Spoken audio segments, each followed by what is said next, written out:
As trevas. Em todas as sessões de umbanda de mesa branca ou catimbó, Dona Lourinha recebia algum espírito sofredor, às vezes uns 3. Eram entidades das trevas, obsessores para os vivos. Queriam sentir os prazeres da carne ou levar alguém para o mau caminho. Eles tomavam o corpo dela de passagem. Eram trazidos pelos espíritos elevados para serem doutrinados, conhecerem a verdade e seguirem o seu caminho. Gente que já morreu precisa deixar os encarnados em paz.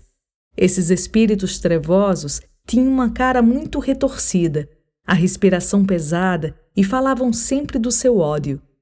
Podiam também chorar, gemer e pedir ajuda de forma desesperada. Todos eles diziam estar com algum dos presentes à sessão ou com alguém distante em quem os presentes pensavam. Prejudicavam os seus parasitados de propósito ou se encostavam a eles para absorver a energia daquela vida alheia. Podiam ser conscientes ou inconscientes do que faziam. Para Dona Lourinha, essas entidades precisavam de iluminação. Quer fosse ela que incorporasse esses espíritos, quer fosse outro médium em alguma sessão que ela liderava, havia todo um processo para a doutrina. Preces, pedidos aos guias espirituais, ordem aos obsessores, clamor pelos guardiões do além para dominar os mais rebeldes. Depois de um tempo ouvindo as preces dos doutrinadores, os sofredores aliviavam a expressão e diziam poder partir porque já enxergavam a luz.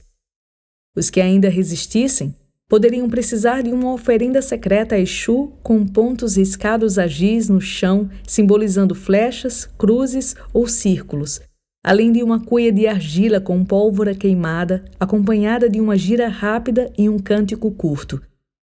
O contato com esses espíritos perturbados não acontecia somente durante a incorporação. Numa ocasião, Dona Lourinha vinha da feira e encontrou dentro da sua casa um homem minúsculo e muito feio. Dava medo de tanta feiura.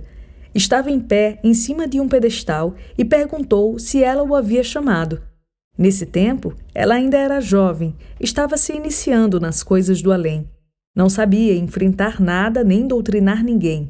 Largou a feira no chão e saiu correndo de casa. Na rua, parou.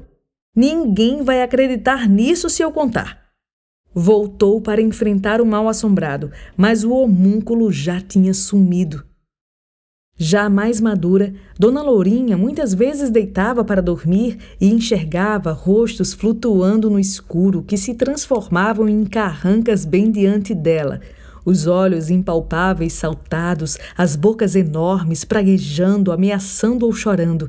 Ela rezava muito, pedia proteção divina e as caras monstruosas desapareciam. Mas o que mais acontecia era outro tipo de contato. Encontros com pessoas conhecidas ou desconhecidas com quem ela batia papos demorados e tranquilos. Se eram conhecidas, no meio da conversa, ela recordava que elas já eram falecidas. Se eram desconhecidas, de repente ela tinha certeza de que falava com mortos. Eles, então, se desvaneciam no ar e ela se arrepiava toda ao se dar conta de que tinha acabado de falar com espíritos desencarnados sem lembrar de nada do que tinham dito. A cada vez que isso acontecia, Dona Lourinha temia que um novo encontro pudesse ocorrer. Sempre ocorria como num loop, em que ela tornava a não reconhecer seus interlocutores como defuntos e a conversa fluía, que era uma beleza, mas só até a consciência do absurdo voltar. Todas as vezes eram como se fossem a primeira. Mudavam os personagens do outro lado da conversa e o desfecho permanecia o mesmo. Depois de incontáveis repetições dessas tertúlias com os mortos, com as quais ela nunca se acostumou, decidiu que já era hora de contar a alguém o que acontecia.